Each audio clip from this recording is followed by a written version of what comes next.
down. Hand over my heart. I do this for my town. I do this for my crowd.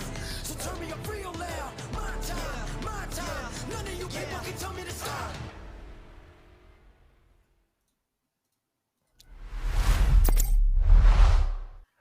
Good evening, ladies and gentlemen, and welcome to the Logitech McLaren G Challenge. It's the last of our 4 quarterfinals. We travel to Latin America this evening, or specifically, actually, to Willow Springs. My name is John Sargent, your host. With me, as always, is the effervescent and much louder than me this evening, Luke Crane. Luke, how are you doing tonight? Viva Latin America. I am excited for this one. We've both come dressed the part. And well, this is the land of opportunity right now in this championship. Lots of names that I've not heard of, and Project Cars 2 especially. I know pretty much everybody, so this is going to be super exciting. Let's take a look at the format of what you guys are going to see this evening. We're going to have 3 races on Willow Springs for you guys. There's a map of the circuit. It's fast, it's flowing, there are camber changes, all sorts of areas for people to go wrong. We'll have a 10-minute qualifying and a 20-minute race on Xbox, PS4, and PC. And initially, we'll have a single Xbox player make it through to the regional finals. We will then follow that up with 2 places up for grabs on PlayStation. And finally, 3 different PC drivers will be able to qualify for the regional final event. It's all going on here, ladies and gentlemen. And we are about to hop straight into qualifying for the Xbox race. 11 drivers here, 1 opportunity to reach the regional finals. It's very, very exciting here. And well, who is going to take that opportunity? And again, there are so many names here I have never, ever come across before. And as you can see here, they are all very, very eager to get their lap times in. We are at Willow Springs. I would say this is going to be the most frantic and fun to watch for everybody at home throughout the season of the Logitech McLaren G Challenge. But also, it's going to be the toughest for me. It's such a small, narrow circuit. You touch those curbs and, well, there you go, snap oversteer there for Victor, and that is game over for that lap there. But BRL Victor is our first driver. Then we've got RMS Ricardo. So Ricardo is the only one that I have heard of from Xbox previously. Although actually there might be one more. As we got Sales, then EBT Sales. We have then got Z Tarapt. Next up then is Lunatico. We've then got Geist. Next up then is CGTNG. It sounds like it should be some sort of 90s boy band song title. We've then got Fast Edward MR. Next up then is Naja Moon Knight, who's got one of the highest licenses within Project Cars in this lobby, just over 1,700. So expected big things from him just based off of that. And then we've only got 2 more here, so it looks like 2 drivers may be having issues connection-wise. We've got Luis Mario, and then we have got ourselves Pedro Lutz. It's wide open here, John. Very excited to see how it goes, and the first times are about to come across the line. And with fewer cars in the first lobby as well, Luke, we might actually get some really close, really clean racing, although the number of cars in the lobby doesn't always guarantee that, of course. We saw some chaotic scenes last week, and it didn't necessarily correlate with how many drivers were in the lobby. But here, on a very wide circuit that's very fast and flowing, where do you think we're going to get to see most of the moves done? Where can we, for example, go 3 abreast into a corner and just about survive? It's a very, very difficult place to make overtakes here. Like, turn 1's really fast. It's just a fast and furious circuit. Here's your perfect opportunity here, up towards turn number 3.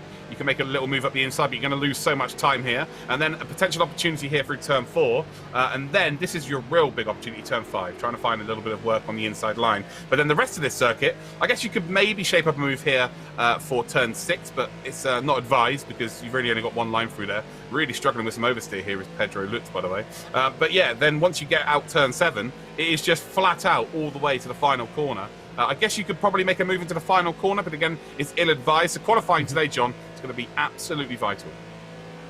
Pedro Lutz there really, really struggling. Like you said, also the only person not yet to set a time. I believe he's now just about got up on the board. And we will have the opportunity, of course, to improve on that. Lap times in the low 1 minute, so there's several laps left for all of these drivers. And as we were watching Pedro Lutz there go around the circuit, Luke, I just really, really love turn 3, 4, the change of camber. It's just something you don't see very often on a racetrack, and something that occasionally can catch even the best drivers out.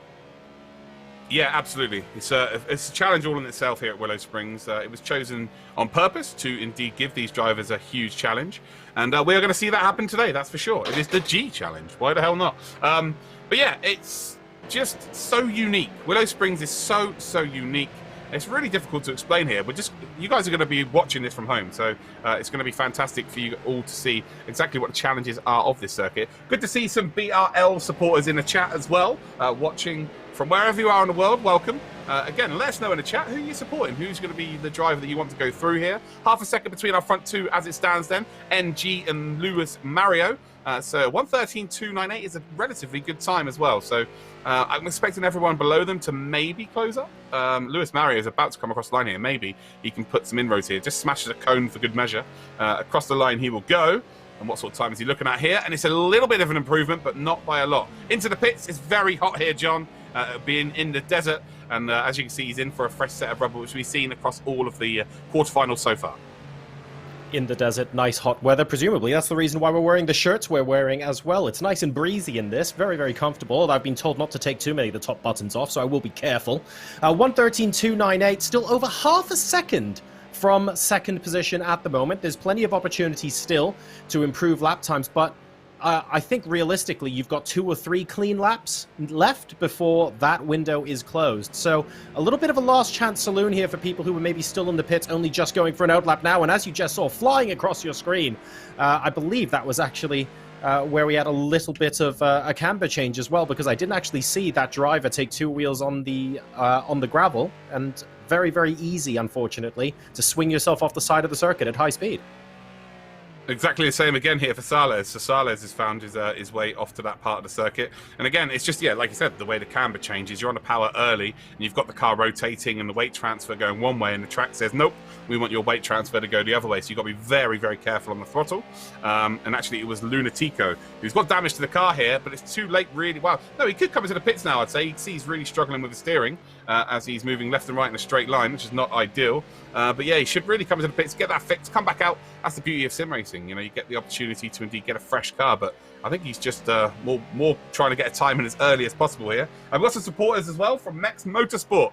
Welcome to the stream, Mex Motorsport, and well, some good luck to your drivers here today. But as you said, John, 1:13.298 is still the quickest time so far, and no one really piling the pressure onto NG. Of course, only one position up for grabs here for the regional finals. So again, qualifying is absolutely key, and NG is looking very dangerous right now. Sales is going to have to get a little bit of a move on here. Only 2 drivers outside the 114s, and a 115.7 is really not par for the course in a lobby like this. But I'm just looking at the driver in 10th place, 4.6 seconds off the pace. I know for a fact that they can do better, so I think it's a string of mistakes that unfortunately have led them to this point, because at the end of the day, these guys have managed to defeat thousands of other people in the time trials to get here. So this is effectively the final 10 from an Xbox point of view. So hopefully they get 1 or 2 clean laps in and can start mixing it up. But it's really encouraging to see that pretty much everyone down to 9th place is in the 114s or faster. So I'm hoping for a nice bunched up midfield, and potentially, Luke, this could actually make for a really interesting race outside the top 2 or 3 as well. Do you know what? I'm going to throw this out there. I think someone from the mid-pack's going to win this race. It's one of those circuits where making a mistake is just so... I don't know, there's a bigger chance here of making a mistake than any other circuit we've used so far. The curbs are very, very strange. You can't run onto them at all because they're raised and very, very thin. And of course, if you run across the curb and onto the desert's going to drag you in. There you go. You can see exactly the gradient of these curbs. They're not ones to be messed with, that's for sure. You're really only using them for braking references. And if you really want to maximize your time, of course, you want to tread onto them ever so slightly, but it will be to your detriment. So I'm going to throw it out there. I think someone from the mid-pack here is going to have a nice clean race, keep their nose clean, and that will be enough to get through. It's one of those circuits, the challenge within itself. I think I would love nothing more. I'd be great to see someone fight through the pack and win from midfield, Luke. So fingers crossed that happens. But if no one's able to improve on their time as things stand, I have to say, NG has got half a second on the rest of the field. If qualifying finishes like this, we do at least have to ask ourselves the question, can this be a light to flag procession, at least for the car in first place? Because at the moment, NG stamping their authority all over this lobby. Oh, and they just improved as well. Never mind. Forget 5 tenths, I'll take 7. Yeah, 13.087 and 4 CGT NGs on his final attempt here as well. Lewis Mario will get one more attempt. He'd improved as well, so he's now on a 13.679. So just around about the half a second mark once again. We have then got OLMP Geist, who's currently in third position, 9/10 off the pace. This will be his final opportunity as well. Edwards just up ahead of him as well. Ricardo, who for me was the favourite coming into this, struggling for qualifying pace, but I know that in terms of race pace, he will be there or thereabouts. So he could be the driver that I'm looking to lap for the middle of the pack, maybe getting that performance done during our 20-minute time race. Pedro Lutz is already out of qualifying. He's done. We've then got Moon Knight about to cross the line here. Will he improve? Currently 1.5 seconds off the pace. And while he gains 3/10, but no positions. We've then got Tarat, he's done. Sales is maybe just about got onto a final opportunity here, actually. And then we've got Lunatico, who is on a final opportunity with a very damaged car. So across the line then for Geist, well, he goes to within 9/10 of a second. So he has got a bit faster. Where's Luis Mario then? Luis Mario, who's currently second in the order as it stands, needs to find 6/10 of a second round that final corner then. And well, will Luis Mario be able to get that pole position? He looks like he's more than likely guaranteed to start on the front row, but will it be pole? Across the line he goes, and it's not even an improvement there. So Luis Mario will start in second. Tarat is done, of course. Sales then will be, I believe, the last one across the line. Yes, so Sales, can he improve enough here? 2.6 seconds off the pole position as it stands. Will he gain some spots here? Across the line he goes. And no, he will not. So, as you can see then, John, it is NG that takes pole position. Yeah, very well played. 6/10 at the end of the day, ahead of the nearest competition, even though they managed to improve. So NG starts on pole, and alongside him on the front row, we've got Luis Mario, alongside from Mexico, as you can see, the flag next to the car there. In third position, we've got Juiced, and then Edward will line up in fourth place, ahead of Ricardo and Pedro Luche, Moon Knight, Tarat, Sales, and Lunatico, who actually, I need to ask a question about that, because I believe, Luke, you mentioned this earlier, there was enough time for Lunatico to get back into the pits and come out with a car that won't go left and right in a straight line. I find it odd that Lunatico insisted on continuing the qualifying session with that damaged car, and I think that's really, unfortunately, cost him a more favourable position in the mid-pack here. Yeah, I'm going to go as far to say that's lack of experience. He's got a U1500 license, which means he's actually never done an online race. So he's done the time trials. He's qualified via that part of it. So in terms of race pace, we really have no idea what he is going to be capable of. So yeah, right. Maybe not understanding the pit stops and stuff like that might be the reason as to why he did not come back out. So maybe he's the driver that comes through the pack here. But I'm really excited for this one. Lots of unknowns. We're just going to call it as we see it. 10 drivers all vying for one position here to reach the Latin America Regional Finals. Remember, ladies and gentlemen, this could be you next year. Make sure that you do indeed go to logitechgchallenge.com, sign up for the newsletter for all of the information to be posted your way, and get yourself involved. This is the championship for amateurs, an opportunity to become very, very strong in the world of sim racing. It is pole position then for NG. It is second for Luis Mario, and we go green here. And I tell you what, I think NG might have done a false start there. I think he might have to come into the pits. That looked like it was a lightning fast start here. But as you can see then, it's Luis Mario that holds the outside line through turn one. Not the favoured line for sure. And he's just about going to hold on to P2. He's under pressure here from Geist. As it stands, we've got Pedro Lutz in fourth position, and then we've got Moon Knight in fifth. Very clean start from everybody so far. Ricardo's dropped the position down to P6 here, but the big story for me is I think NG might have to serve a drive-through penalty, which could promote the 5 drivers behind him with an opportunity here, John. I feel like what you're saying might end up coming true with the winner of the midfield tussle potentially going on to win the race if that happens. NG certainly looked like he got off to a lightning start. Whether or not it was a jump start, I couldn't tell, but it might well be a big spin! It is, unfortunately, then Geist who's spun round there. Hopefully I'm pronouncing that name correctly. But he's spun round and he's off the circuit. But actually, to be fair to him, he saved it. There's no barriers. You've got a lot of runoff here in terms of the desert. So he's going to have got away with that in terms of damage. But now he's got 18 minutes, 50 seconds to try and make his way back up through the pack there. Sorry for cutting you off, John. I got a bit too excited. But Ricardo's moved back up into P5. As it stands. So he's in the same position as where he qualified. NG has not come into the pits here. So maybe that was a legit lightning Bottas start. That was fantastic if it was. NG, I think, got something like 1.2 seconds halfway around the first lap, so really just focusing on blazing a trail. And remember, NG managed to get that 1:13.0 in qualifying, so already piling on the pressure of being half a second ahead of his nearest rival. I actually think it'll be good just for the cars behind him to keep up, and that's exactly what Gust was trying to do when, unfortunately, they lost it a bit, went a bit sideways. But credit to them, especially in a fast circuit like this. It's very easy when you lose it a little to lose it a lot, if that makes sense. And you can careen so far off the circuit. It ended up being a relatively minor mistake in the big scheme of things, but still, the next 17 minutes is absolutely recovery drive for him, because he is now languishing in 6th place. Ricciardo already up to P4, then he went from P5 on the grid down to 6th and up into P4s here. So, yeah, my tip then for the racecraft and racing ability was Ricciardo, and he's coming through the pack nicely here. I'm wondering, to be fair, if NG is a little bit too far ahead, and Moon Knight there with a load of oversteer, and he's going to come back on circuit and run off wide, and is that savable? Oh, just about. Fair play here. And you call him OLMP Gust. Yeah, is that a Just? I'm going to go Just then. I'm going to go the same as you, John. I think if we're wrong, Just. we're both wrong. Yep, that's all right. We can stick with Juice. Plus, Juice just sounds cool. Yeah, it does. That's a good point, actually. Ricciardo then just run a little bit wide there. Potentially a slow down penalty.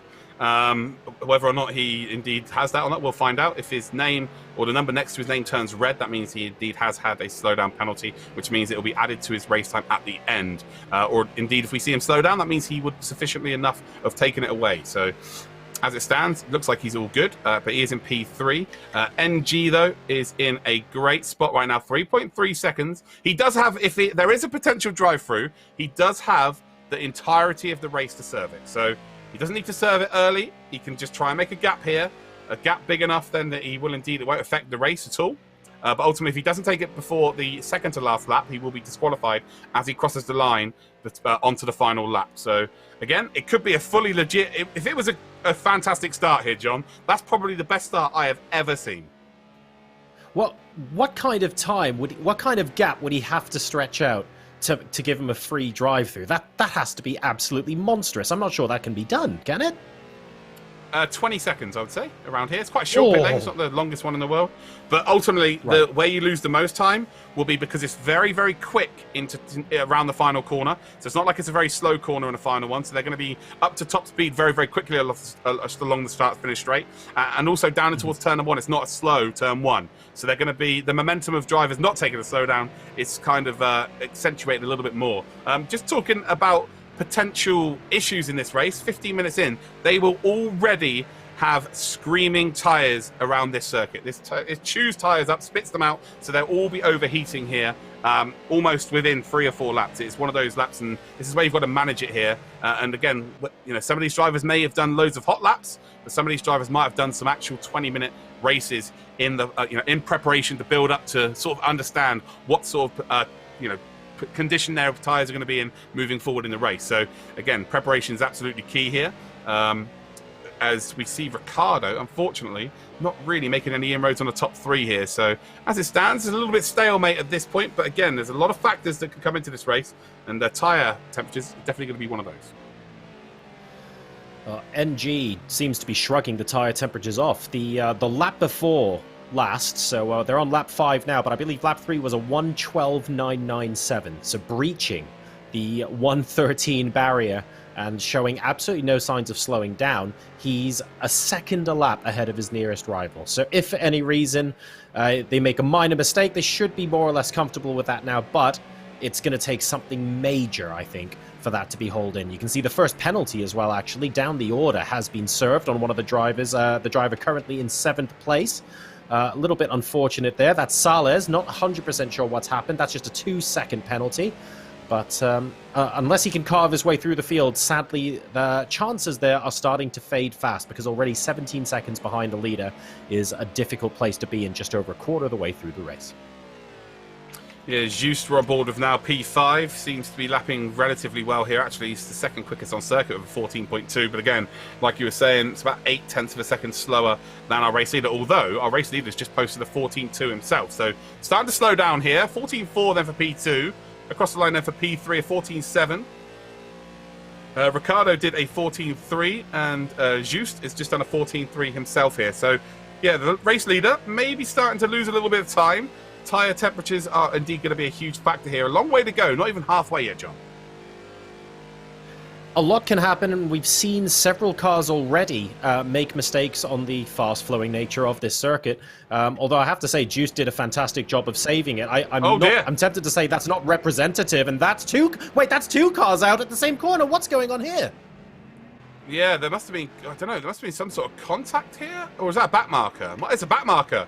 So Edward then, I don't know what's happened there, but unfortunately, Ricciardo's been involved in something where he's now in P5 and he's a long way off the pace now.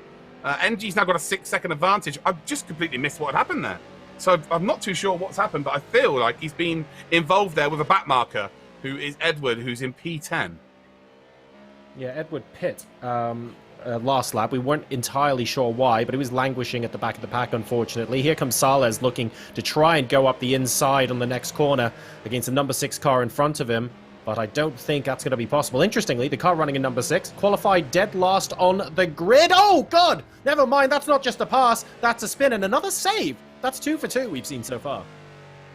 Well, you say save, he's lost so much time, and look at the momentum he's lost on that straight, and actually might lose out here, potentially to Moon Knight as well. But I tell you what, you've got to give it to Sales there. So he's faked to make a move up the inside in towards the final corner. He then forced then Lunatico to indeed go defensive, and ultimately, once you go defensive there, if you're carrying too much momentum, you run off the wide on the circuit, and it's just, like we said earlier, it's a positive that there's massive desert around here where you don't hit walls if you run off circuit. But ultimately, if you do run off circuit, you can just continue to keep going and keep going and keep going and lose out there. So Sales really put the pressure on.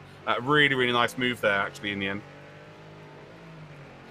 Lunatico, of course, qualifying in 10th place and is now up into 7th. Sales does technically have a penalty, but he's comfortably ahead of Lunatico for that to not matter as it currently stands.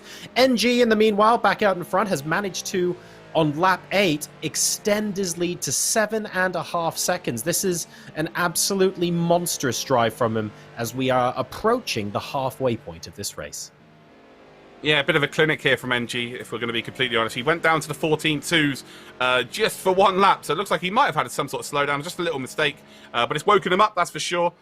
He is now lapping back in the 13s. No one else anywhere near him in terms of lap pace, and at this point of the race, it's all on him here. So, again, it's a tough circuit to keep concentrating for 20 minutes. One dip of your wheel into the desert, and it could be curtains. Although we've seen a couple of good saves here, it's very, very difficult to do so around a circuit such as this.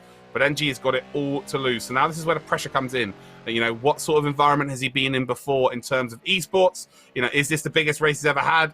It's all about getting across that line. And this could suit him really well in terms of when we get to the regional finals. It's, you know, leaning on this experience. But right now, he's got a job at hand. Still half this race to go. 7.7 seconds clear. But he has to get the job done. Yeah, the point at which you can sort of... How do I put it? The point at which you can take your foot off the gas and just not take as many chances with a corner, for example, and just sort of take maybe a second a lap off your pace would be the point where you're a number of seconds ahead of your next nearest opponent that is longer than the race is. So, for example, at the 10-minute mark, if you're 10 seconds ahead, I would probably start to ease off the gas just a little bit to make sure that I don't accidentally make a big mistake. NG, I don't think, is quite at that stage yet. We're on lap 9 and he's 7 seconds ahead. But he has just posted a 1:13.9, and we've seen him dip below the 1:13 mark. So I have a feeling, and this is quite scary, I have a feeling that this might actually be NG being slightly conservative and not pushing things to the limit already, Luke. I have to disagree with you there, John, if I'm going to be honest with you. Like, you know, we've been speaking about taking your foot off the gas, pardon the pun, but that can create errors in your mind, that you take all your focus off of the race. That's where errors can step in, especially around a circuit like this. We've spoken about the undulation of the circuit. We've spoken about the camber of the corners. We've spoken about the curbs, the desert. Like, if you start taking your foot off the gas, you're taking different lines, and that's where it's a little bit more unknown. So NG, for me, just needs to keep the pedal to the metal, just do his thing. Don't worry about anybody else at this point. Just get to the line as quickly and as efficiently as you possibly can. But yeah, he doesn't want any sort of mistakes to creep in. As you can see, he's well within the white lines here, so he is probably racing within himself, but I don't foresee him taking much off. I think he's going to be around the 14-second mark, 1 minute 14-second mark for the entirety of this race, and he may take a couple of tenths off but that will be due to the tyres more than anything. Maybe. He's now, he's now firmly in the 114s, and we did see him briefly in the 112s, so I suspect this is just a comfortable pace for him. And I'm really looking for a telltale sign, somewhere where maybe the car is crossing the white line or is just a little bit too close that makes us go, ooh, maybe next lap there's something here. But every time we look at NG, to be honest, four wheels very, very firmly planted on the grey stuff, and it's a very calm, composed, measured mid-race for him so far. I don't see this resulting in a mistake. Yeah, he's been sensational. Let's be completely honest here. In qualifying, didn't look like he's going to make a mistake there as well.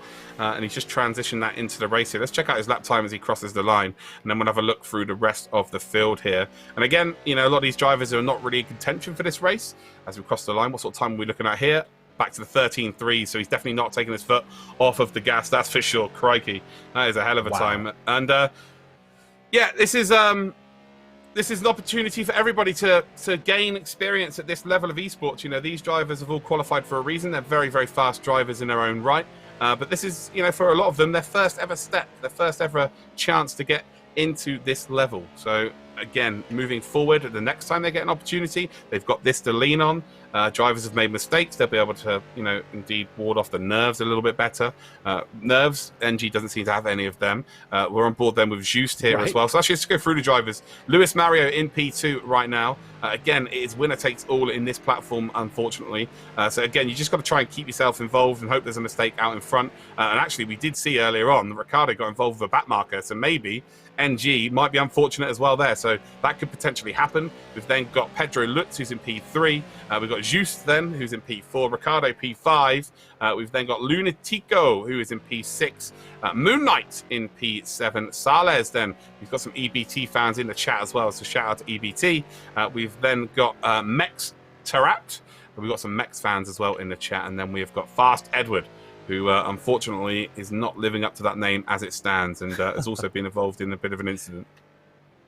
Yeah, it's very unfortunate. I think there's still some lingering damage to the car as well, because the last lap posted was a 1:24, and I don't think he's had to let anyone pass that particular lap. So unfortunately, credit to him for staying in the lobby and trying to see the race out to completion. Experience and integrity to finish these out and see these through is important, and will be part of that learning experience, but hopefully we'll get to see Fast Edward compete and be a little bit more like his namesake another time. But for this particular lobby, I'm afraid the chances of him winning this race are slim to none. We're on board with Starup now.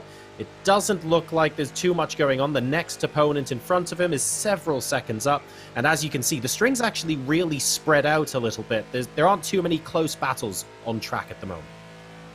No, which is perfect for NG. He doesn't want any of that. He's just happy to just trundle along. I say trundle along, 13.3 again. The guy's just in a different time zone from everybody else right now. But yeah, he doesn't want to be involved in anything like that. He won't want to catch up to any back markers either. And well, to be fair, you can see Terapt here is just going round turn number 2. And well, where's NG? So NG is coming up to that turn now. So you might have to contend with some back markers here. So it's not done and dusted yet. It's going to get a bit spicy, I think, towards the end of this race. 3 drivers also have got themselves a 2-second penalty. So Sales, we've got Moon Knight as well, and we've got RMS Ricciardo. So they've both got all 3 got penalties. Again, they're not really in contention, unfortunately, here. So let's just watch NG here, see how quickly he does indeed close up to the group in front. You can see there the blue car in front.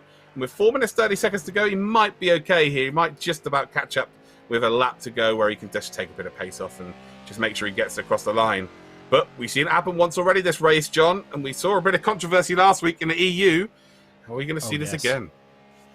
Well, that's definitely one of those scenarios where you do have to weigh up your options. If NG catches the next back marker, for example, with a lap to go, and he's got a 15-second lead, do you then say, I'm not going to risk overtaking this back marker, I'll happily just tootle home? Maybe if it's on the last lap, there's not really much risk to that at all. But right now, this drive, even when he does a slower lap, he seems to be 7 or 8 tenths up on the next driver, and I don't really see him relinquishing this at the moment. This is just beautiful to watch. Yeah, it is. Certainly is, mate. He's just... yeah, been brilliant. Again, 14.1 on the previous lap. I think he's actually going to catch up to Edward first. And Edward was, of course, involved with the Ricardo incident. So this, yeah, you don't want to see it come down to this, but it could get very fruity here. We've actually got Pedro, who is fighting and fighting. He was at P2. He's got Luis Mario just in front here. So we've got this battle for P2 as it stands. And actually, you can see how much later on the brakes then Pedro's being able to go. Luis Mario, maybe with a little bit of damage to the car, starting to struggle. But again, we will check out NG just to see whether has he closed up already? Well, there you go. You can see that the gap is really closing down. 3 minutes to go in this session. For me, we've got 1 corner to go. I think we're going to have 3 more laps here. I think he's going to catch up to Edward. So he wants to negotiate that as quickly as possible. As Mario Luis is actually just improved a little bit here, gained a little bit more time. So again, we will just stick on board then with our race leader and just, you know, hope he doesn't make a mistake here. But big stakes at this point, John. This is your ticket to the regional finals, a chance to become the best in your region in the world. This is where pressure indeed will get involved. It's not just about stringing the laps together, it's about being able to keep calm under that pressure. You said it precisely, Luke, and very well negotiated there. Backmarker making sure there is all the room in the world. NG will be pleased with that. But yes, at the end of the day, you can be out by an absolute country mile, and then your mind starts wandering. You start thinking about the regional finals. You start thinking about lifting a trophy, and before you know it, it results in a mistake. So hands on the wheel. Eyes on the prize, yes, but on the prize that is the finish line in front of you, not what's going on next month. 2 minutes to go, and well, we're on board with Tarap then, who's in behind Sales, and this is a battle for P8 here. Again, it's not going to mean too much in terms of progressing in this competition, but you're going to leave your mark on the competition, and that is indeed what these drivers will be looking to do here. So this should be very fruity, and Tarap there gets a very good exit out of the final corner. You can see that Sales then is trying to break that slipstream across the line, down towards turn 1. 2 laps remain for these drivers, and well, can Tarap make a potential move here? Goes very late on the brakes through turn number 1. And I think Sales has held a pretty good line there, although they nearly go side by side up towards turn 2. And it will be the outside line then for Tarap. And if he's very clever here, he could go for the whoop-de-wop, or as most people like to call it, the over and under. And he has gone for that. He's got the inside line here, but it's being closed. The door's been closed. But I'll tell you what, yeah, Sales is going to run wide there. So he's tried to close the door, and unfortunately it's not worked out. Is he going to try and late brake here as well? No, he's not. So through turn number 3, yeah, all is right in the world then as Tarap makes his way up into P8. Sales, though, still trying to fight back. Again, this is a prime position here, this part of the circuit at the top of the hill, and as we come back down here to make an overtake, but I think enough has just been done here by Tarap. He is going to be able to drive away with 52 seconds left on the clock. So NG then, I believe, may have 1 more lap to go. They're along the fast sector of this circuit. Let's check out the battle for P2. This is still warm, that's for sure. We've got Pedro Lutz then in behind Luis Mario. And actually, Luis Mario there's just made a bit of a mistake. He went in very defensive. And, well, this is the worst position to indeed make that mistake, because you're going to let yourself, put yourself under a lot of pressure along the very fast back final sector of this circuit. But these drivers will have 1 more lap to go as well. And, well, it's really heating up for P2. Again, it doesn't mean anything, John, but in terms of pride, it will mean absolutely everything. It's interesting to see a couple of these positions start bunching up again towards the end of the race. Louis Mario and Pedro Luge are just really nose to tail right now, and it's very clear from where I'm sat anyway that Pedro Luge is the marginally faster driver, but being the faster driver is not the be-all and end-all. He has to find a way around. Louis Mario needs to hold on for basically another lap and a half, although NG is shortly, I think, going to be starting the final lap, so let's see how this pans out. Well, he is on the final lap here. He's got a couple of cars to contend with in terms of back markers, which is Sales and Tarap. And, yeah, he will just be wanting to stay behind these at this point. 14 seconds to go. He's actually just lost around about a second over the hill there. And while he'll see that in front thinking, I don't want to be getting involved in that. Please just let me get across the line. Let me book my place into the regional finals. And, well, it's looking pretty good for him right now. Again, he'll brake very, very early here. And I'll be very surprised if this isn't a 1:15 kind of lap. Oh, there's a big mistake. Oh, no! There's the leader has been taken out. No, he saved it. Wow, NG nearly losing out there because Sales makes a mistake. And, well, there is drama at the end of this race, but luckily it's not going to affect our race leader and race winner. NG's just dodged a bullet, and he will be taking his place in the regional finals, that's for sure. He wasn't involved in any contact with anybody, his fault. He was out on his own in the lead of this race, and, well, GG's to him. Oh, that was very, very close. And I tell you what, there will be a brown stain on that seat for sure, John. Absolutely. We're now moving in to the completion of this race. Louis Mario just about hanging on against Pedro Luge. Really, really fantastic race there towards the end. But how about that from NG? Proper. I think that really is genuinely the closest you can get to dodging a bullet in this game. As you can. NG took it nice and easy, stayed behind the back markers, and Luke, they still tried to find a way to take him out, but he does finish the race. It was good, clean racing from him, and I believe he is going through to the regional final. Yeah, he absolutely deserves that as well. Like, the only thing that was going to stop 100%. Him was something outside of his control. So for him to indeed lead in qualifying like he has done, and then to go out and put a performance in that race, that's going to worry a lot of people on PlayStation 4 and PC. He looks very, very quick indeed. That's a great point, because we've got PlayStation and PC coming up after this race as well, of course. So CGT's NG will be the winner in our Xbox race, and they've booked their place in the regional final for Latin America, ladies and gentlemen, where we'll be doing that later on this year. Now, moving on from the Xbox race, we've got 2 more races for you tonight. Let's go ahead and take a quick look again at the format, just to remind you of what you can expect later this evening. The Xbox race is now completed. One driver, NG, has successfully progressed to the regional quarterfinals. The PlayStation race next will have 2 drivers qualify, so it's not winner takes all. Whoever finishes in second place in the 20-minute race will also go through to the regional final. And finally, we award 3 PC drivers, potentially with a larger grid, the same opportunity to round out the night.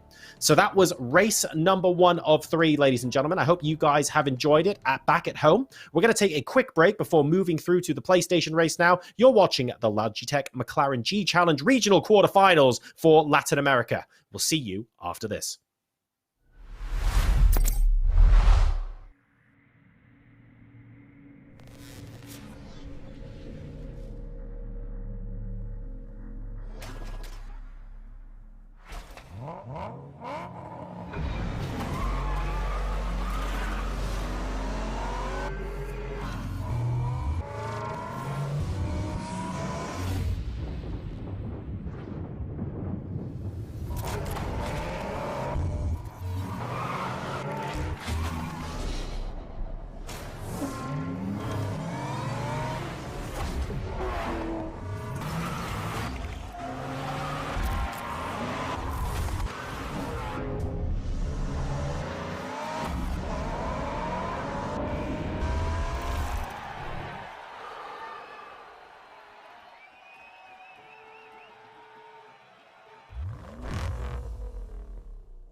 Welcome back, everybody, to the Logitech McLaren G Challenge. You're watching the Latin America Quarterfinals, where we head to the big Willow itself, Willow Springs, and we've already seen from the Xbox race that, actually, when you're quick, the mistakes can potentially compound and be larger. A lot of big offs, but fortunately no barriers for the cars to crash into right next to the circuit. It doesn't stop it being a mistake, though, and we want to focus on being on the front row and indeed winning the race. So all sorts of stuff went on in race one, and Luke, I have to say, we have to give them props. NG drove a superb race, a lights-to-flag finish, not without a little bit of a hairy moment at the end.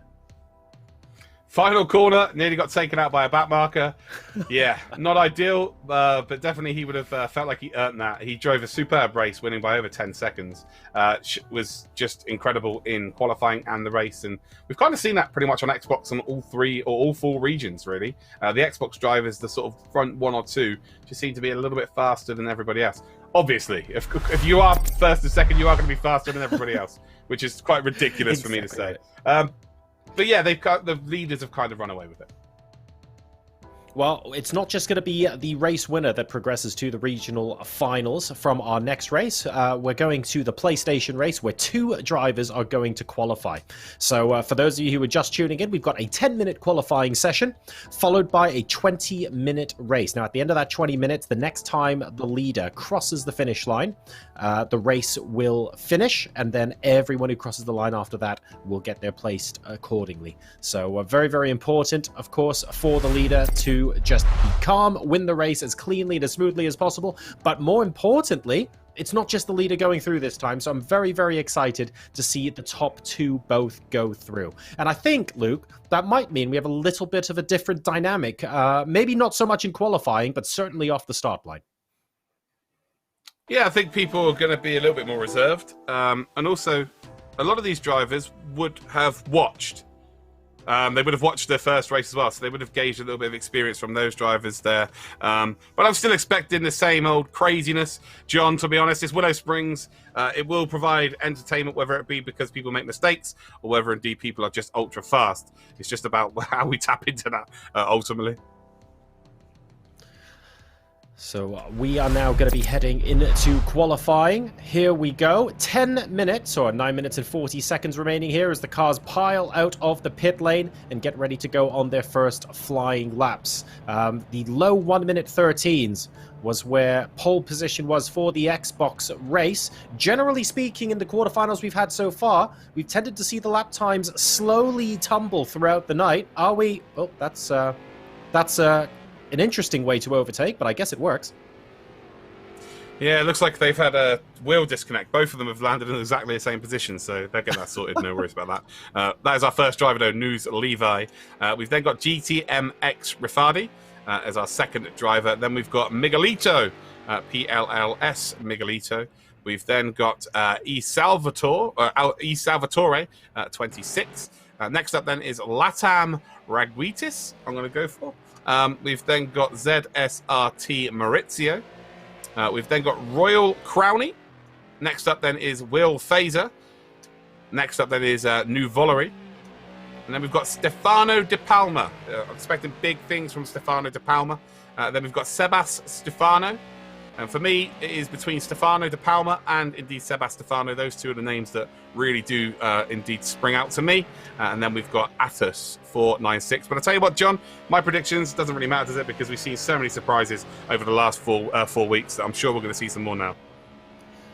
And like you said, we're playing on the circuit where maybe we're most likely to see someone who qualifies middle of the pack come through and steal the victory. We never know. And the mistakes here just happen so quickly. I was actually quite impressed with the Xbox race, where the number of drivers that managed to save, if you like, just go off track a little bit and only lose, for example, 4 or 5 seconds. That's arguably a victory here, because you go too far off track, it'll take you 10, 15 seconds to get back on. But nonetheless, the goal is obviously to make 0 mistakes at all. So are we going to see this time around the drivers maybe mix it up a little and we see someone charging through the pack? I hope so. The Xbox race, we did have a couple of close races, a little bit of jostling for position, but unfortunately none of those were for first place. No, they weren't. So hopefully we get to see that today. Rafadi there, just by looking at his line around the final corner, looks very, very accomplished indeed.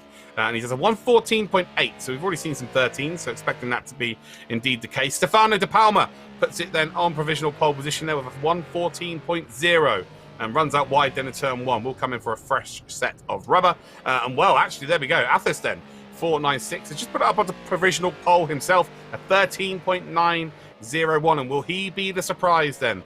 We're not expecting any real surprises, to be completely honest, because Sebastefano is very, very quick indeed. But as it stands, only a 115.8 thus far, and that is Athos then, who is the leader. So, and well, as it stands, yes, Stefano De Palma, who's just made a mistake there, was indeed second fastest. But again, we saw in qualifying on Xbox, John, that NG was really, really good in qualifying in terms of his consistency. He was lapping very, very quickly. He actually beat his time 3 times over the course of the session, whereas other drivers have been making mistakes. And well, we're seeing this on PlayStation right now. Stefano may be second. Well, actually now he's down to third because Will Fazer has put it onto provisional pole. And well, we're seeing from people who I was expecting to be fast making errors through turn 1. But Will Fazer out the gates here, a 13.4, very good time. 13.4, just about a 10th off the pole position time we saw, just over a 10th off the pole time in the PlayStation race. So it'll be interesting to see, Xbox race even, so it'll be interesting to see how much faster these drivers can get. Oh, well, there's the answer, and I guess one of the people you've been backing to potentially win it all. A 1:12.5, Luke, from Sebastefano. That is fantastic. That might be the fastest time of the day we see today, even with PC coming up. PC, of course, notoriously has been the fastest platform in the previous 3 regions. But for me, a 1:12.5, that is going to be very, very tough to beat. And yeah, exceptional stuff there. Expecting him to be fast, and well, he's proved it there once again. Rafadi up to P4 as it stands, but 1.4 seconds off. And actually, it's nearly a full 1 second gap then from P1. That is an exceptional time, John. I mean, I know how exceptional it is because I've never heard you say that the PC races are unlikely to beat one of the console times before. This is genuinely the first time I've ever heard you say it. So that time there, I don't want to call it pole now, but my God, that is so much faster than anything we've seen today. Like, truly, Luke, that's phenomenal. How has he done it? I don't know, mate. That's why me and you are commentators and not racers. We don't know. We have no idea. It's magic. It's sim racers magic. But yeah, 1:12.509. Yeah, he just plucked it out the air. This guy's got some serious talent. And again, moving into the regional finals when it comes to that part, a lot of people are going to be worried about this driver, that's for sure. And again, we saw from NG in the Xbox race that it's, almost, let's just take it easy, get to the finish line, had a great start, great qualifying. But you also want to put a statement out there to everybody else because you're not done yet. It's only the quarterfinals. You want to be setting a statement for everybody else to be wary of you. So again, just trying to get to the finish line as quickly as you possibly can. Just set your stall up. When you rank up against the other drivers when it gets to the regional finals, they're going to be looking at you. They're going to be a little bit worried there. Sebas not able to indeed match that 1:12.5. Don't think it's going to matter here though, because I just don't think that time's being beaten, especially within this lobby, maybe all night. Don't forget as well, not only is it about making a statement for later, you still have to finish the race in the top 2 to automatically progress to the regional finals. Sebastefano can be as quick as he likes right now, but if he's not able to finish top 2 in the race that follows, then unfortunately he's not going to get to prove his mettle in the regional finals. So while this is a phenomenal platform, arguably the best platform that he can possibly step from, he still has to make it onto one of those top 2 steps of the podium to continue to wow us in the finals.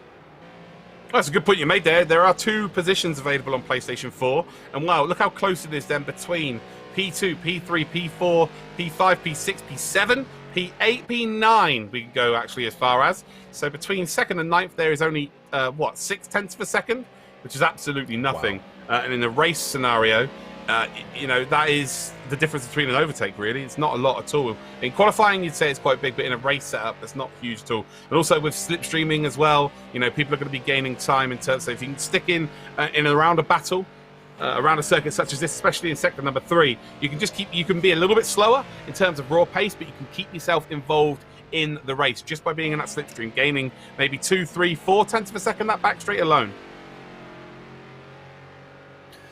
This is a very, very bunched up midfield, absolutely, Lou. Take a look at that. 0.969 off the pace for third, going all the way down to 1.537 for ninth. This, I really hope, will translate into some absolutely electrifying battles come the race itself. Only 2 minutes left now for qualifying. This is the PlayStation race, so we're in our second race of 3 today. The Xbox race is done and dusted. MG has successfully progressed to the regional final. We now need to put 2 more players forward from this lobby, and then we've got 3 drivers that'll make it through from PC as well. But right now, all eyes are on Stefano, who did a ridiculous 1:12.509.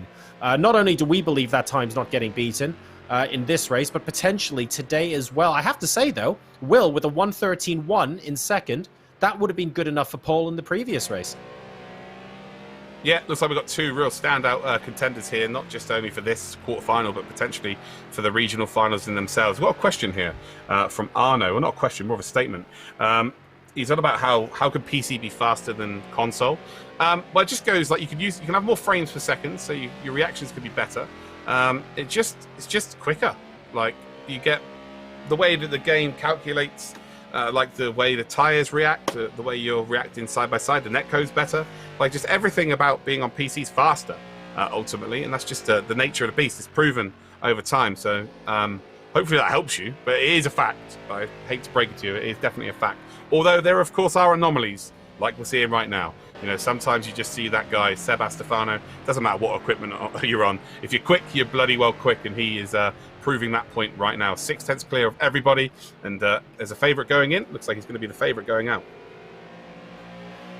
30 seconds left to go in this qualifying session. Big slide from Stefano, and that's going to be his qualifying finish. I don't think he's terribly worried about that, though, and exactly right. I disagree. No, I completely disagree, John. I feel like that he's going to go for another lap? No. I mean, he's not going to be too worried about it. Like, you know, that's the last thing you want in your head. Like, you've just had an impressive qualifying session where you are 0.6 of a second quicker than everybody else, but you're not thinking about that anymore, are you? The last thing you're thinking of is, or the last thing you did was you spun off at that corner. So that's going to be playing on your mind now. So I think that, you know, that's definitely going to worry him. Well, definitely better do it now than in the race, that's for sure. But qualifying provisionally over. Will Fazer is still on track, so we'll see if it's possible to improve that time.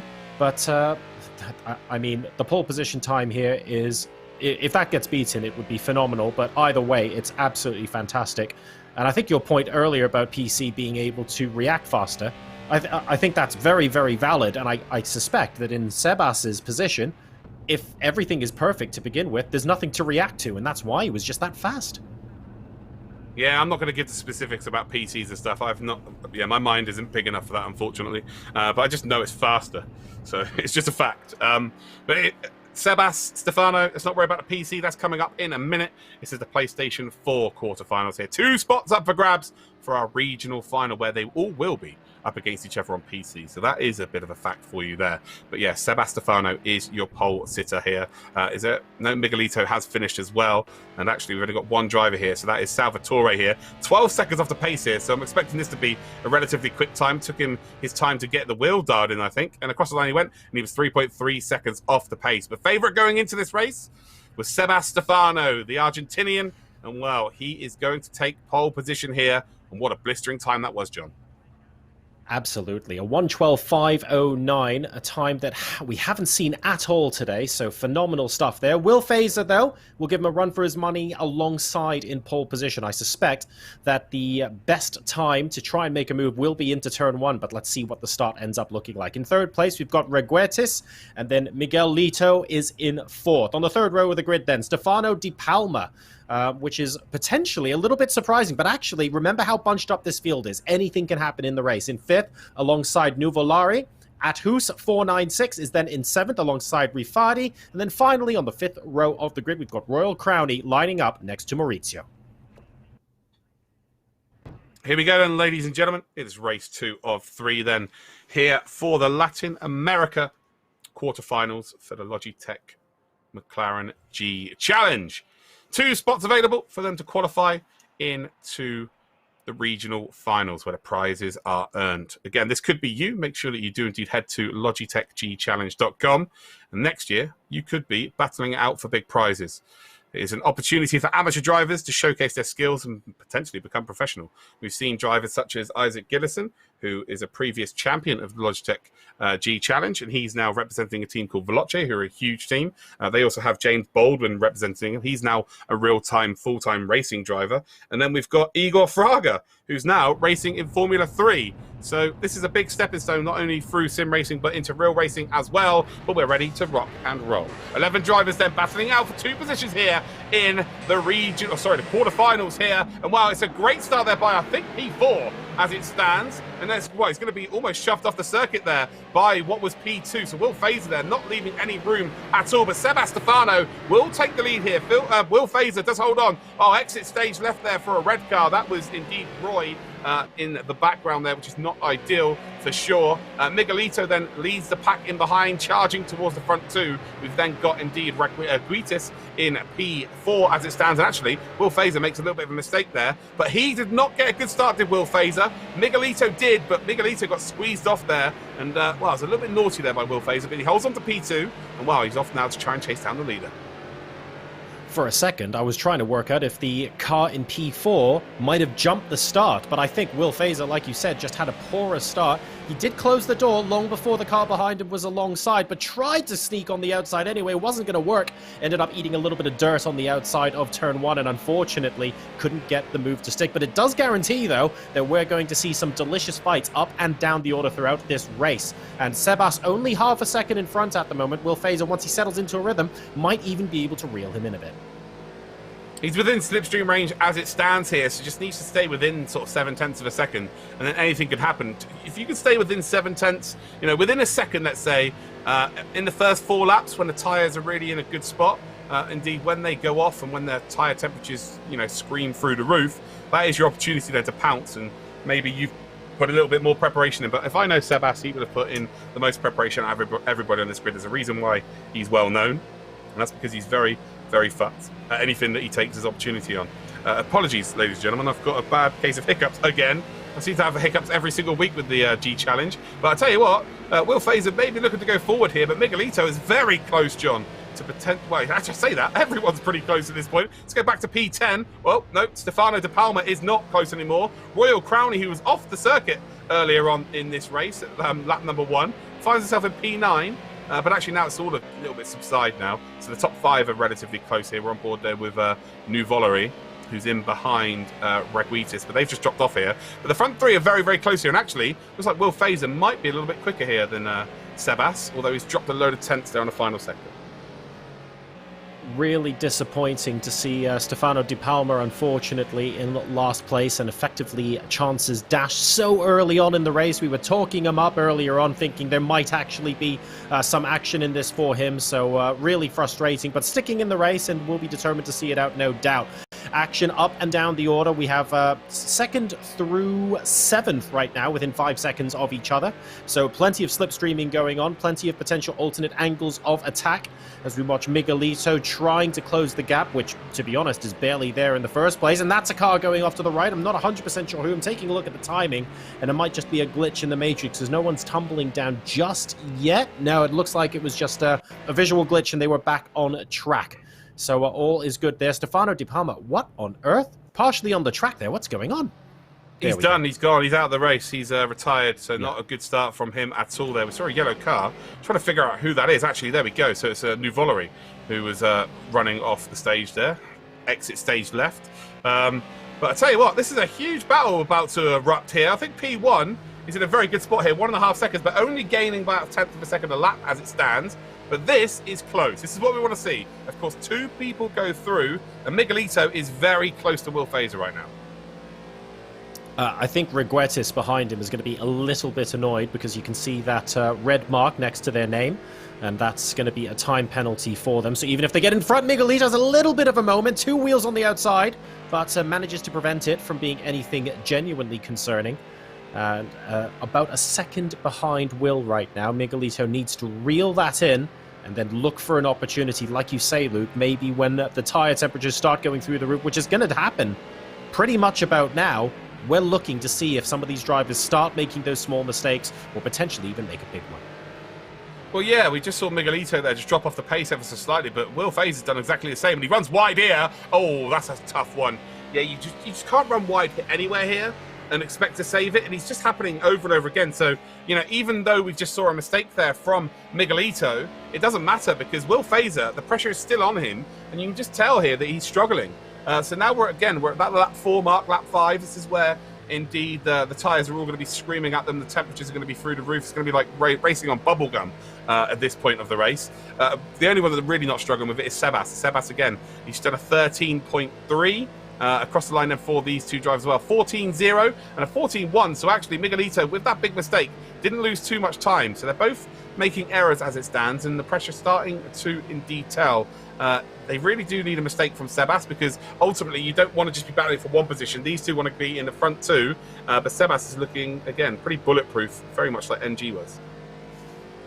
As things stand right now, Reguertes, unfortunately, is going to be out of the regional final, and Will is going to be struggling to keep on right now because Miguelito is properly on his tail, and Will hasn't actually been able to get much breathing space, just keeping that gap constant.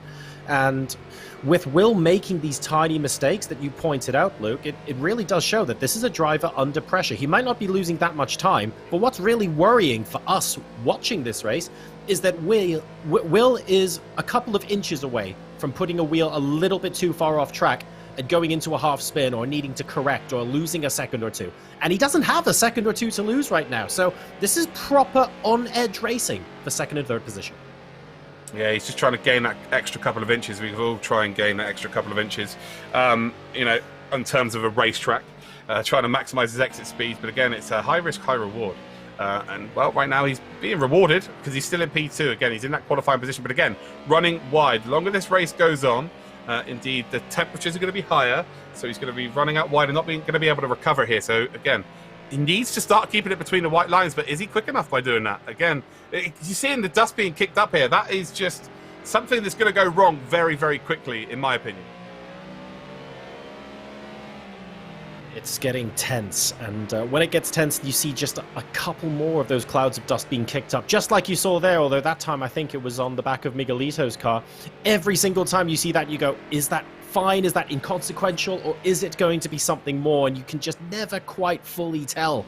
And every time I see that out of the corner of my eye, Luke, I think, oh, and I just have my heart in my throat just for a second until I realize that everything is okay. But one of these times, we're going to see a driver send themselves into a spin. Yeah, get the fireworks out. It's about to get very, very colourful here as we watch Miguelito close the gap here. Half a second now between him and indeed P2 as it stands. Will Fazer there trying to break the slipstream, trying to break that toe. So we head down towards turn number 1 then. So Miguelito now, again, with that dirty air, it's got a try. Wow, there's the mistake here. So Will Fazer runs wide and again closes up. But Miguelito, round this sweeping right-hander, it's going to be a big struggle with dirty air. It's hard enough to go around this corner, maximising your speed at the best of times. So you need to run out wide left here, now cut in right. Otherwise, you'll run off onto the desert, and, well, they both did. So again, the dirty air really affecting Miguelito here. We haven't seen him kick up any dust, but now he's indeed doing so. Very good apex there, actually, by Will Fazer. Runs in nice and late, and you can see there Miguelito makes a little bit of a mistake through turn number 4. As he comes up the hill, though, rectifies it nicely. Will Fazer off circuit once again. Pressure really is starting to tell. Leader Sebas, by the way, just keeps eking out that lead, but these two are very accomplished drivers, so they're not lapping a full second or a second and a half off of the leader's pace like we saw yesterday, like we saw in the last race. It doesn't feel like it's yesterday, it feels like it was just a few minutes ago. And yeah, so he's under a bit of pressure as well. So Sebas is not able to really make out a huge lead. So again, a small mistake, and it's everything to lose. We've also got back markers in this race as well. 43 seconds behind the leader as it stands. So it looks like these will catch up to them. So that could be a factor here. But look at that final exit speed there by Miguelito. Really has closed the gap here. Across the line they go. I think their lap times are going to be pretty much identical. A 14.4 and a 14.3. Now they're a full second slower than the leader. Another mistake there then by Will Fazer. And Will Fazer really struggling to get it dialed into turn number 1. Through turn 2 again. And Miguelito, just got to keep yourself involved here. Run out nice and wide, cut in deep. Again, he's just going to run out. He's not going to maximise the speed here, but the Will Fazer is completely off there. That's going to be a slowdown penalty, John. Pressure really starting to tell. Oh, and Will Fazer closing into within just a couple of tenths. Miguelito now looking for an opportunity, but Will effectively parking that car on the apex, and there's no room for Miguelito to get up alongside. This is getting very tense indeed. Miguelito will be trying again a little bit later on in the lap. The slowdown penalty doesn't seem to have been applied yet to Will, but we're waiting to see that. Again, 2 wheels off the track, a little bit better traction from Miguelito. Can he get up alongside? Now we head down in towards the final couple of corners here then of this lap. It's a very fast section of this circuit, but again, the dirty air is going to affect your entrance into towards the final corner. And wow, this is brilliant by Miguelito. He has forced Will Fazer to go in very deep there. And while he's on the power nice and early, and wow, this is the opportunity here to stay in that slipstream. Wait for turn 1. He's seen the mistake being made by Will Fazer. Lap in, lap out. 3 laps in a row he's seen him run wide through turn number 1. We go trackside then, and well, through down into, and again, he's run wide again, actually, to be fair, although he's just a little bit tidier than he has done previously. And all of a sudden, we've got a shark circling in behind. So we've got now Ragitis in behind with the LATAM tag there. We love to see it, representing his region proud. But he's got a 2-second penalty. So if he does indeed make an overtake on these drivers, he will need to finish 2 seconds ahead. But don't worry about him right now, because it's still all about Will Fazer here. And it is still all about Miguelito, representing PLLS. Up the top of the hill they come once again. And well, Will Fazer running off circuit. It's just his preferred line at this point. It's just a very obvious line he's taking as we come down the hill through this right-hander. It's the last braking before indeed it is flat out all the way to the final corner.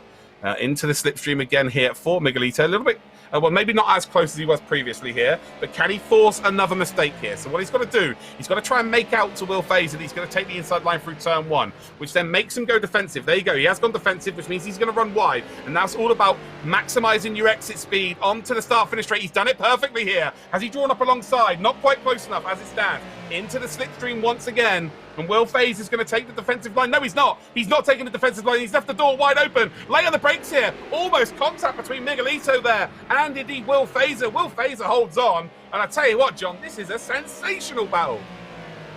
Absolutely. My eyes are just glued to the screen watching these two, looking to see where contact might happen, because Will Fazer and Miguelito, to be fair, have driven very, very clean so far. There hasn't been contact between these drivers, but my God, this is going to erupt very soon. Miguelito is going to think, I should have gotten past by now. That might have been an opportunity, but honestly, that late braking from Will Fazer was just great, and hasn't just about closed the door. Miguelito is almost certainly going to have another opportunity soon, though. You can sense it.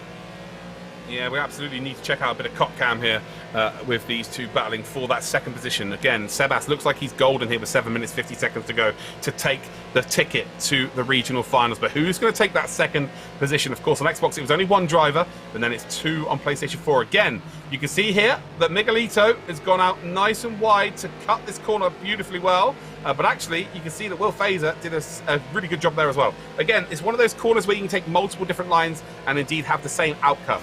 But if you get it wrong, you get it very, very wrong. Will Fazer miss the apex here again? He has done.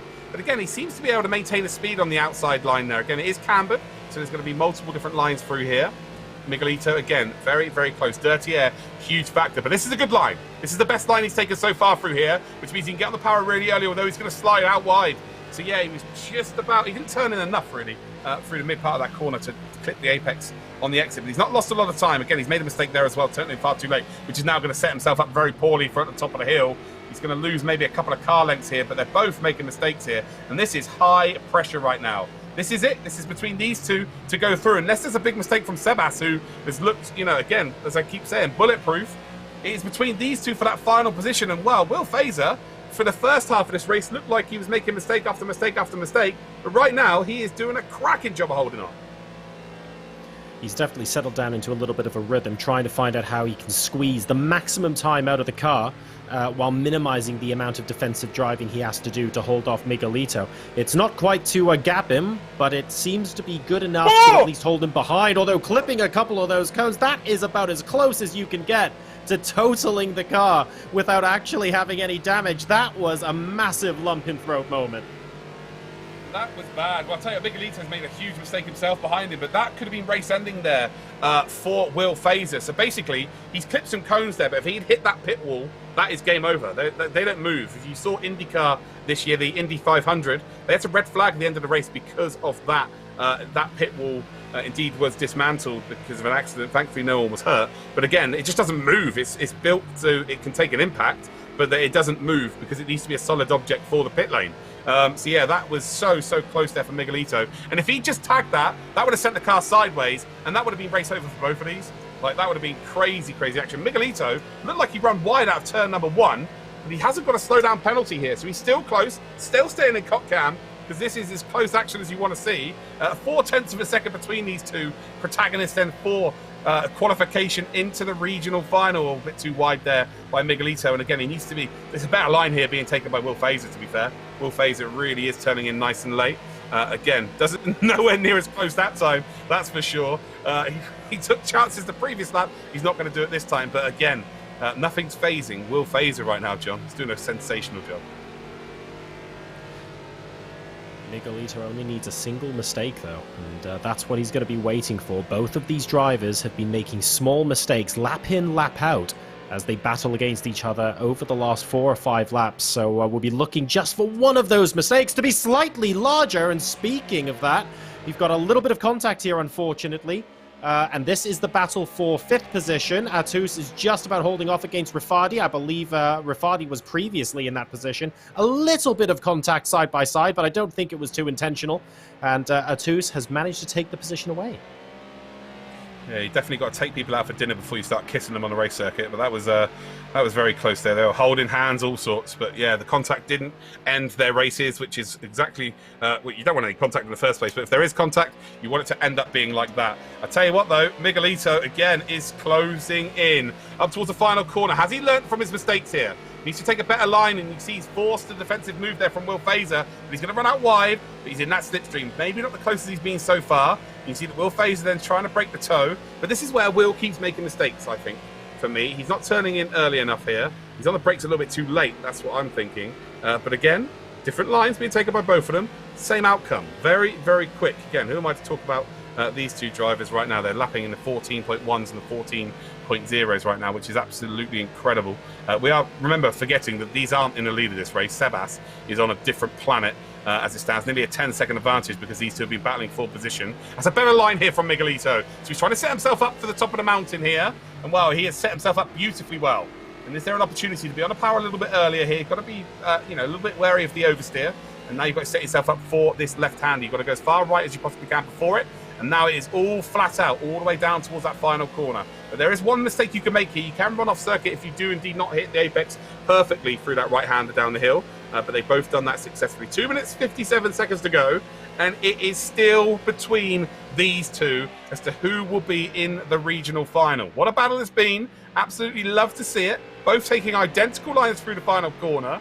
And well, as you can see, Will Fazer, this has been an incredible defensive display because I'm telling you, John, me and you were talking about earlier how he's making mistakes here and there. He doesn't look like he's going to be able to hold on to it. Oh, yeah, boy, has he proved us wrong. Will Fazer and Miguelito both bending a surprisingly large amount throughout the course of this race, but neither one cracking or breaking, and that's what has to happen if Miguelito wants to take second position away from Will. Just over 2 minutes remaining now for him to try and get into one of those top 2 spots. Just over 2 laps. Potentially there'll be a third. I'm not 100% sure. It depends on where Seb is. Oh, needing to do a little bit of a juke there, I think. I think that was a late break and had to get out of the way. But there was no contact there. That's it. That was Will sliding off and Miguelito goes into second place. Oh, just a bit of oversteer there for Will Fazer, and I reckon he might get a slowdown penalty for his troubles there as well, but Will completely loses it at the top of the hill. Now he's making mistake after mistake here, trying to rectify that one, and well, fair play to Miguelito because he has piled that pressure on. He's forced that error there from Will Fazer. Again, of course, it is a driver error, but Miguelito, he was as close as he had been all race so far. Will Fazer's not got a penalty yet, actually, to be fair. So this race might not be over, although he's run wide there at the final corner here. So Miguelito, he has just spent himself 18 minutes trying to make that move. He's finally got the job done, but is he going to be able to hold on? 2 laps remain of this race, and will it be, well, we know Sebas is going to qualify, barring any big errors here. And well, Will Fazer has got that penalty then, so he does get a 2-second penalty. So Miguelito, what a story this is. He's been behind in 3rd position all race. He's forced a mistake, and now he is looking golden to reach the regional finals. But I'll tell you what, Will Fazer, if there's an opportunity, he's going to try and retake that position super quick. It's not over just yet. As we've seen, a single mistake can cost you quite a lot of time given the high speeds around this circuit. So if Miguelito puts a wheel wrong now and Will manages to get back out in front, there is every chance that Miguelito can't actually finish behind him by less than 2 seconds. 2 wheels off the grass there, but just about managing to hang on. This is ridiculous, Luke. It's so tense at the end of this race. Yeah, monkey see, monkey do there. Miguelito is just... yeah, very, very close to putting all 4 wheels off. And then, if you thought that was close, Will Fazer's like, nah, we can go a bit further than that, mate. Don't worry about that. And he just about kept 2 wheels on the track there. Oh, a little bit of a break there on the exit. So that's going to definitely give a bit of momentum here for Will Fazer. Will he close up, though? No, he will not. So they're on to the final lap of this race here. And, well, it's now Will Fazer to chase him down. But, oh, no, it's done. Over. Game over. The pressure's told. Will Fazer held on to P2 for pretty much the entirety of this race, but this driver here, PLLS Miguelito, with the most patient drive we've had of this competition so far. Well, he's piled the pressure on. He's kept him behind, didn't force the move earlier. He probably could have done, but he didn't. He stayed patient. He stayed in behind him. You know, again, now he's got 2 drivers behind him that have both got penalties, so he's all good. He just needs to get across the line now. What a drive from Miguelito. Sebas has had no actual camera time here at all. He's not going to be too worried about that. He'll be worried about getting camera time when it gets to the regional finals. That is for sure. But Miguelito, well, we will look at Sebas here, actually. Well, let's give Sebas the credit he deserves, because he will cross the line here and he will pick up the victory. Superb drive then from Sebas Stefano. But for me, driver of the day is going to be Miguelito. What a drive it is. Round that final corner for him. And wow, it was 2 spots available to qualify for the regional finals. And PLLS Miguelito, with the performance so far of the Logitech McLaren G Challenge, will book his place into the regional finals. What a race. Fantastic stuff from Miguelito there. Really just keeping calm under pressure and showing the racecraft from someone who is very, very experienced. 18 minutes he stayed behind Will in 3rd place, looking for an opportunity, and he eventually created it. It was so much fun to watch both of these drivers bend but not break, but one of them eventually will have had to give way. And on this occasion, unfortunately, it was Will. There was a subsequent spin as well. Will still actually able to finish in 4th, by the way. So a great recovery drive. Very unfortunate for him after spending so long of the race in a qualifying position. But wow, what a fantastic drive for Miguelito. You can't take that away from him. It was great stuff, and it does, of course, mean that in addition to Sebas Stefano, we've got Miguelito going through to the regional final as well. And here are your... No, we haven't got the full race results, but we do know who is going through to the regional final from the PlayStation platform. Congratulations to Sebas Stefano, and congratulations to PLLS Miguelito. But I have to say the circumstances, Luke, under which Miguelito got that were some of the most exciting we've seen so far in the Logitech McLaren G Challenge. He's announced himself as a real challenger for sure. You know, in terms of the time trials to get here, it's all about you, how fast you can be. But then, you know, when you get to this stage of the competition, when it's about the racing, to be able to prove your patience, to be able to wait for that mistake to happen. I think, you know, as well as Miguelito might not be as quick as Sebas moving forward, I think he's shown a lot more in terms of his stubbornness. His racecraft was incredible. And that sort of racing there, you know, that gives me feelings in the loins only that kind of racing does. It was just superb. Great to see. So that's 2 races down this evening, ladies and gentlemen. Xbox and PlayStation are now both done and dusted. We have NG, Sebas Stefano, and PLLS Miguelito currently qualifying through to the regional finals, but that's only half of the drivers we're going to be sending through to the regional finals tonight. We've got the PC race coming up next, where 3 different drivers are going to qualify and push themselves through to what will be an even bigger piece of the limelight in this competition. You're watching the Logitech McLaren G Challenge. This is the Latin America quarterfinals. We'll see you after this break.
Welcome back, everybody, to the Logitech McLaren G Challenge. I'm John Sargent. With me is Luke Crane, and we've got one more race to go this evening. You're watching the Latin American quarterfinals, and we are in Willow Springs, or we've gone to the Big Willow, depending on how. In fact, I think actually the circuit is 4 or 5 different names, depending on where you're from. We've had 3 drivers go through to the regional finals so far: NG, Sebastefano, and Miguelito. And now, Luke, we have to find 3 more drivers on the PC platform to join them. And what I'm looking forward to the most is whether the PlayStation full time gets beaten. I'm not going to lie. Yeah, I think there's an added pressure here. Like every single region, the PC have been the fastest for the most part, apart from actually the Asia Pacific region where Fens was the fastest in terms of his best lap time of the day. But in terms like overall pace, the PC was the quickest platform for sure. And well, the gauntlet's been laid down here by Sebas. He has thrown in an unbelievable time. Whether that's beaten or not, I really genuinely don't think it will be. We're going to find out very shortly. You're going to go to a 10-minute qualifying and then a 20-minute race, ladies and gentlemen, where 3 players are going to be qualifying through to the regional final, but there's still half an hour to go before we find out who does that. We're now into the qualifying session. The clock will tick down from a 10-minute timer, and then once we get into the race, it'll be a 20-minute timer, and after that timer expires, the next time the race leader crosses the line, that is when the race finishes. And it's a relatively short lap here as well, Willow Springs. We've seen 1:12.509 so far, the fastest time of the day. So we'll see if anyone can even come close here, but the point really is that we hope to see, regardless of what the lap time is, some extremely close racing. Yeah, I think that's a given here. 18 drivers. This is a circuit where, you know, if 10 people turn up, you're pretty happy because it's so difficult to race side by side with anybody. But we've got 18 drivers, so let's go through these drivers. We've got Casio Formula is our first driver. Then we've got Lane Pinze, our second driver. Then we've got Matti, I guess he's from Argentina with the ARG. We've then got Ryan again from Argentina. Antonives Killmaster, so I'm assuming he's come straight from the Call of Duty realm.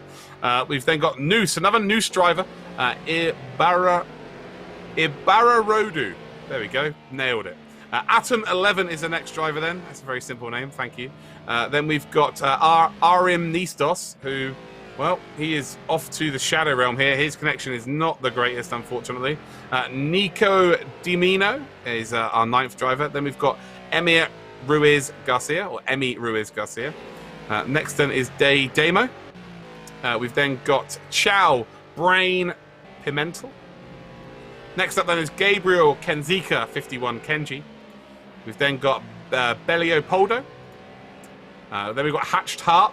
I really like that name. We've then got who have we got here? Shaparin Flas.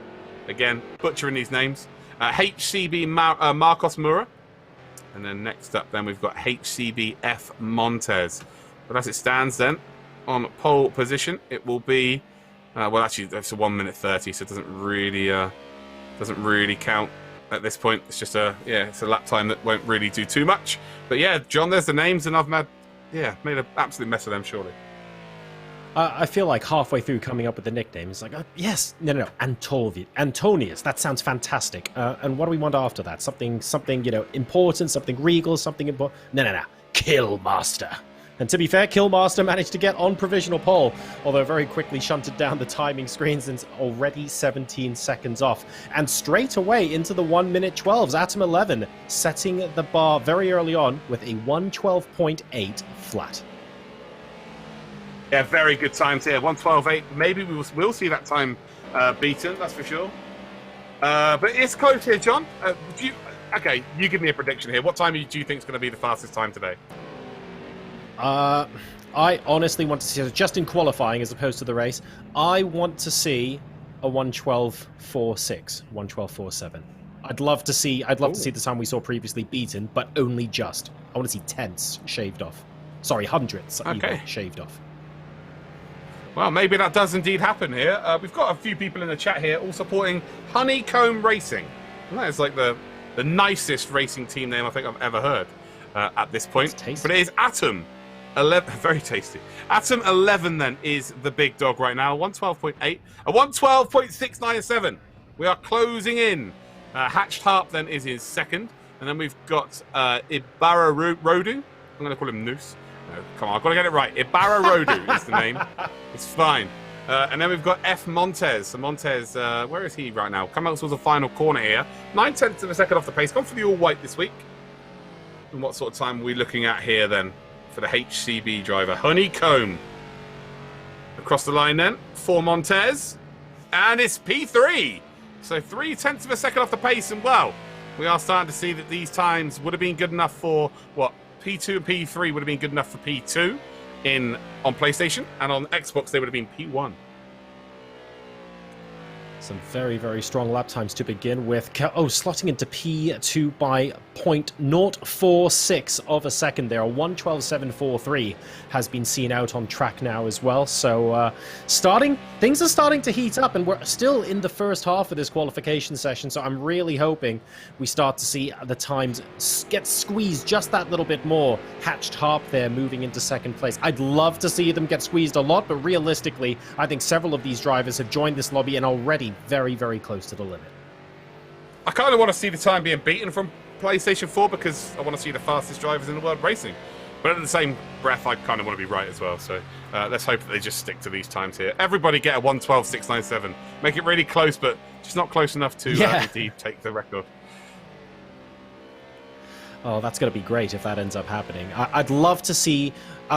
I think what would make me very happy is to see more than 5 drivers dip into the 112s and really, really make the front of the grid quite competitive as well. What I don't want is to have 1 or 2 drivers in the 112s, everyone else slower than 113 naught, and they slowly start dropping away in the race. I want to see that 3-way fight, that 4-way fight for the victory off the start line. We've seen as well that plenty of players struggle a little bit with the starts here. It's not that easy to get a rapid start, and you can actually make up several places if you get a fantastic one.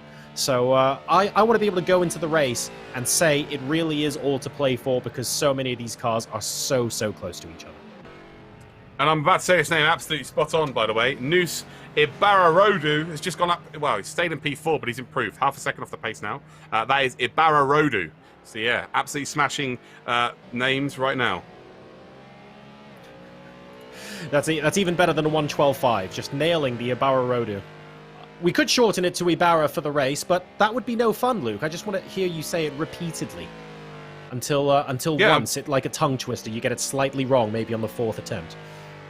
He needs to put on some exciting contour for me to be able to pronounce that name or say it over and over and over again. And maybe that will be the case. I'm all for it. Why not? Challenge me. Challenge my my pronunciation of words. But like I always say, if I'm saying your name incorrectly, you should probably send an email to your parents and get them to change the way it's said. That is quite that's quite the step forward. I'll have to make a mental note of that. I get people saying my name wrong all the time, so I'm slightly worried now. Jean. But I have got that pen and paper ready. Jean. No, I'm Juan. Thank you very much. Today I am Juan. But no, right now we still only have the 2 drivers breaking the 113 barrier, but there are 2 more below 113.5. So there's plenty of time yet. I believe we're just about halfway through.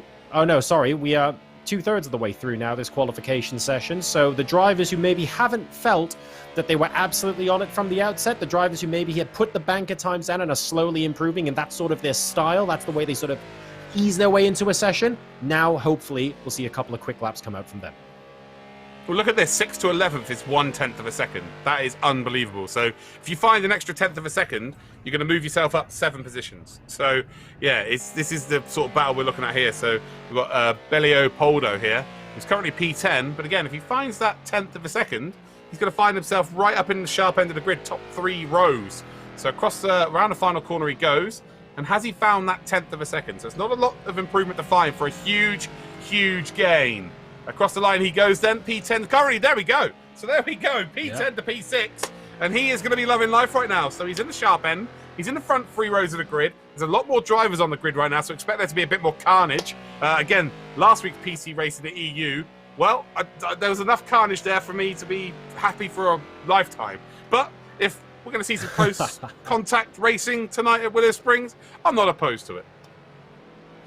all of these drivers are going to be out again, the ones in the mid-pack, because they realize that a tenth of a second means that much. So they're going to be scrapping at it non-stop right until the checkered flag. So the provisional lap times and the provisional order that we see when the timer hits 0 is not necessarily going to stay that way. So I'm really looking forward to seeing which of these drivers pips a couple of their opponents at the death. That would be a fantastic way to end qualifying and hopefully set us up for... This has to be the closest grid I think we've seen in the midfield so far, all Logitech McLaren G Challenge long. I don't think I've seen that many cars bunched up by a tenth or two since the beginning, Luke. This is shaping up to be a really promising race. You could cover 8 cars here with a loincloth. They're that close at this stage of qualifying. But we just saw that Kenji, he gained around about half a second, and he moved up from the bottom outside of the top 10 to P5. So Kenji is finding a lot more time here as well. So about to come across the line here, and again, if he's going to have to find nearly half a second actually to move up again. But can he do it? Who knows? Magic is in the air for sure, and he doesn't improve. Atom's into the pits then, so an opportunity here for Hatched Harp to maybe steal one away with Atom not being able to respond here. We've then got Ibararodu. There we go. In P3. Yeah, I don't know what's going on. I'll give up. Whatever. Montez then does not improve, stays P4. Kenji again on the final attempt here, but no, he's done. So really, it is... Well, no, he's done as well. So it's Montez. Montez is done. So the top 6 are indeed sorted out here. Nicodmino currently is finished as well here, actually. So the only driver at the top 8 who can potentially move up a few positions here is indeed Leopoldo. So can he find that around the final corner? Can he find what would need to be just over a tenth of a second to find 2 positions here? 3/10 of a second, he would find himself 4 spots. So across the line we go then for Leopoldo. I think it might be an invalidated lap.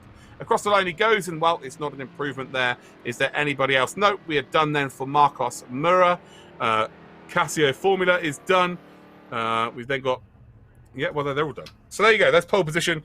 And, well, I told you, PlayStation 4's time would be hard to beat. And, well, it proved to be very, very difficult indeed. A 1:12.697, which is the second fastest time of the day so far. And it goes to Atom 11 from Argentina. Fastest qualifying time of the day then remains with Sebastefano from the PlayStation race, but these are the qualifying results on PC, everybody. Atom 11 managing to hold off Hatched Harp by less than half a tenth there between first and second place. On the second row of the grid now, we have Ibarra Rodu and F. Montez.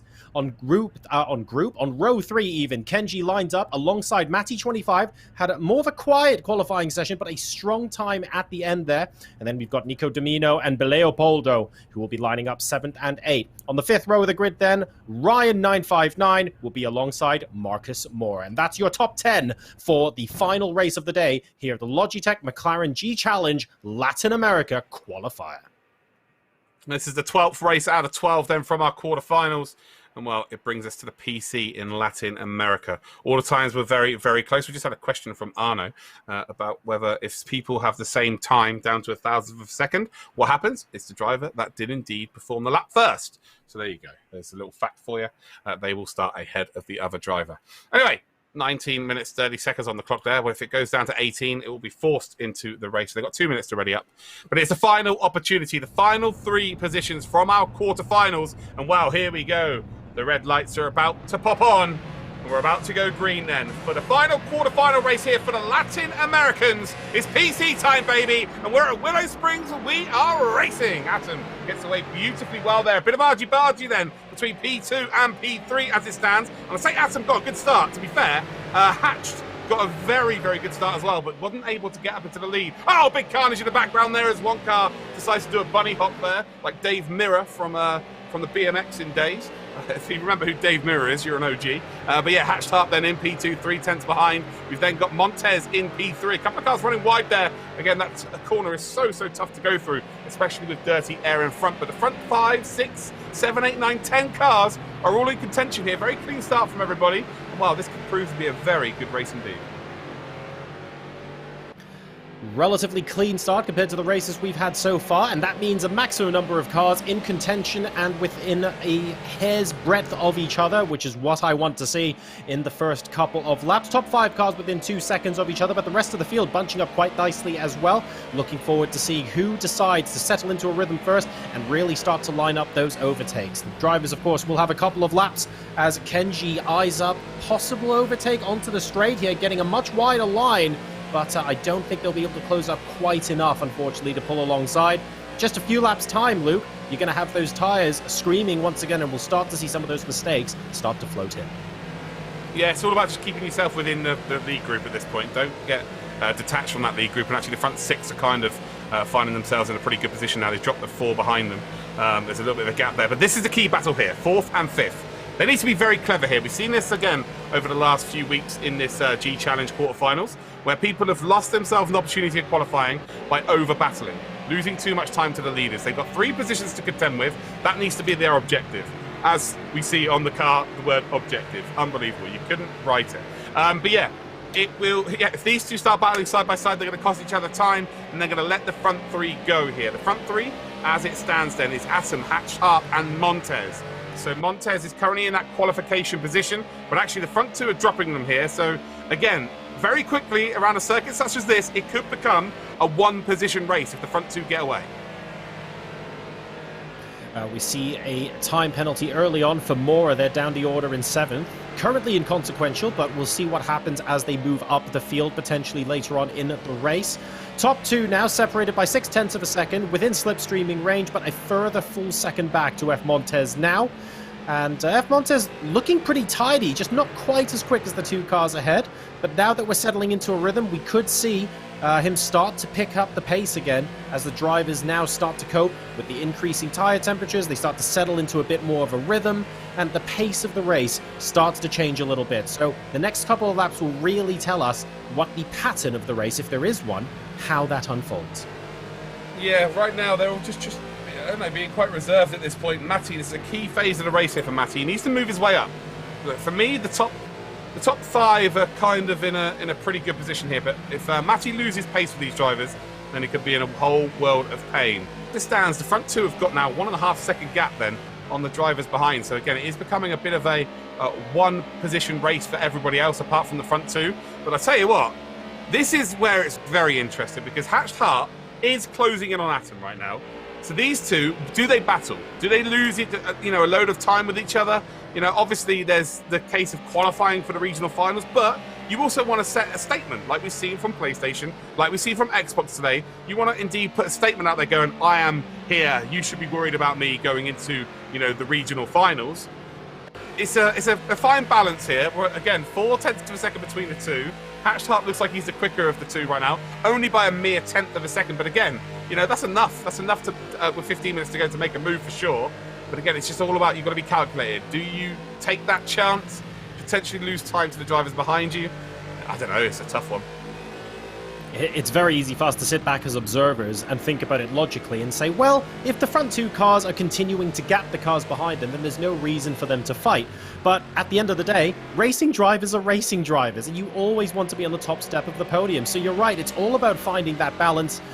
Logically speaking, if they're lapping faster than everyone else in the server, you would logically say there is no balance to be had and they should just chill out and maintain position. But of course, as we know, that's not how these guys operate, and Hatched Heart will be very eager to capitalize on any mistake from Atom. Maybe he's not pulling the maneuver, but perhaps he just wants to put enough pressure on to say, look, are you going to make a mistake? Are you going to go wide? Are you going to leave the door open if I stay within half a second of it? Let's not be kidding ourselves, John. If Logitech wanted some logical thinkers, they wouldn't have employed us too, that's for sure. But as it stands, though, Atom still leads the way. Run out wide there on the final corner here, so there might be a potential slowdown penalty. Again, if the number 1 next to Atom's name turns red, that means he would have had a penalty. We've got 2 penalties in this race thus far. As it stands, then, it is 3 seconds then for Kenji, who's P5. That's going to be huge then. And then Marcos Mura, who is a 2-second penalty as well. Looks like Atom may have got away with it here. But I'll tell you what he hasn't got away with is P1 right now, because Hatched Heart is looking very, very dangerous indeed. And, well, it doesn't look like he's reserved here and wanted to just take P2. I think he's going to go for it here, and I think he wants that extra bit of security. Probably feels he's got a bit more race pace here as well, so he can just drive away. But the gap behind them, again, is between Noose and Montez. It's very close as well. Not as close as the leaders. Ibarra Rodu is currently in P4, and I knew he was going to be contesting these qualifying positions. I just knew it was going to be happening. It's going to be hard for me to commentate. But Hatched Harp still close here. Round that final corner. Another forced mistake there. Atom running a little bit wide, but seeing very similarly as what we saw on the PlayStation 4. The battle for second and third, and a very patient drive thus far from Hatched Harp. I think the most difficult thing to do, for the record, I don't actually think we're going to see this, but I think the absolute most difficult thing for a driver to consciously do on the circuit right now is for Atom to say, if I'm getting pressured into making these mistakes, maybe I should let him by. I think it's too early in the race to consider that. If they maybe had a 5-second gap or something like that, I genuinely think that could be something for people to consider. But at the end of the day, when you're in the lead of a race, that's the last thing you want to do. But doing it in a manner that's safe, when you know that there are 3 qualification positions on the line, could be a factor that comes into play later in the race. I think it's too early to tell right now, but something similar could happen later. Completely agree with you. I think that's something that genuinely could happen. But what is really happening right now is the battle for P3. The final qualifying position then. Ibarra Rodu is in P3 and behind Montez, as they do indeed come down that back straight. Slipstream is going to be a huge factor. But then when he gets to the braking zone, when he gets to that final corner, a dirty air will be what is the biggest factor here. He's just got to try and force a mistake here from Montez. And actually, if anything, he's gone in there a little bit too deep, but he's got a very good run here in the slipstream here, underneath that rear wing. By the time they come across the start-finish line, down in towards the braking zone for turn 1, I think he might be close enough to go for a late move, and he decides against it. So Ibarra Rodu there, being very clever, trying to get into the head then of the driver in front, trying to force a mistake without actually making a move, without actually losing any time. So yes, very clever by him. Hatched Harp again, 0.2 of a second behind Atom. So these two, if they start battling side by side, it could very, very quickly become a 4-way battle. Big mistake there, actually, by Montez. So Montez runs off circuit. That might be a potential slowdown. And actually, if anyone, it was Ibarra Rodu who's lost out the most there. So he's trying to react, I think, to the mistake being made by Montez. But as it stands, neither of them have got a penalty. But that is the final qualifying spot. But again, the leaders are very, very close. They can almost touch each other at this point of the race. You've got to be ultra careful. Do not want to be getting involved. Looks like they're actually 30 seconds ahead of a couple of drivers here, so we might see some back markers come into play later on in this race. It looks like we are indeed also got a driver that's over a lap down as it stands as well. And well, between these two, they're looking to take P1 here. Hatched Harp, they're taking I don't know, just a more assertive line through there, whereas Atom run a little bit wide and cut in deep, but seems to have gained himself a couple of hundredths of a second. And that's all that's needed right now. So the battle for P3 still happening. Again, it's just we're seeing a little bit more patience this week, John, than we have done before.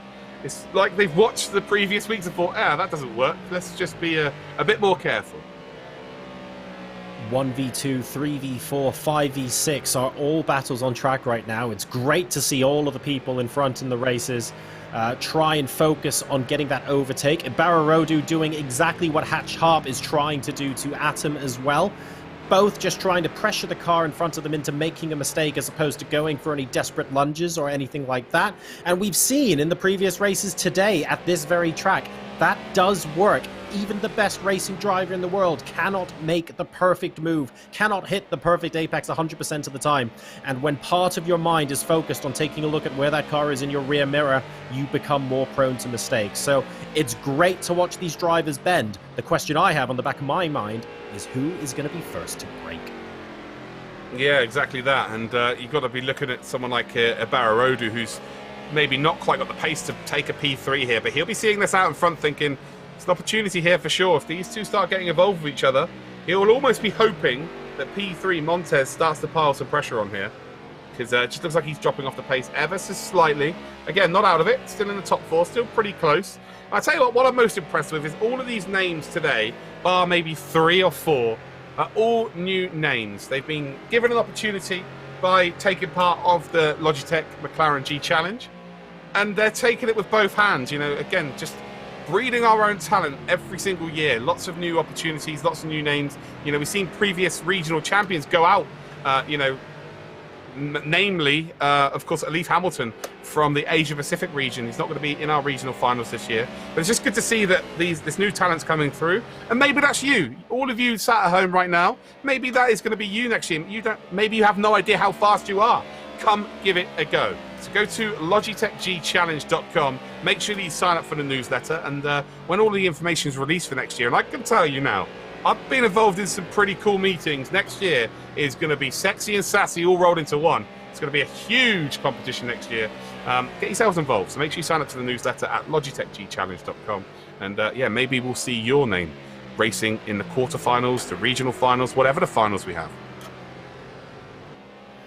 A little bit of a larger gap now forming between Ibarra Rodu and F. Montez. Just about 8 tenths at the moment separating those two cars. So for reasons I can't quite put my finger on just yet, Ibarra Rodu was reeling him in before, but now that gap seems to have stabilized at just under a second. In the meantime, Hatched Harp still 2 tenths behind and pressuring every single corner, saying, when are you going to make the mistake? I can sit here and do this all day. Yeah, he made the mistake. He made the mistake out of turn 2. And Hatched Harp didn't take full advantage of it. So I think Hatched Harp's got a plan. He's hatching his plan. Oh, the jokes just keep on coming.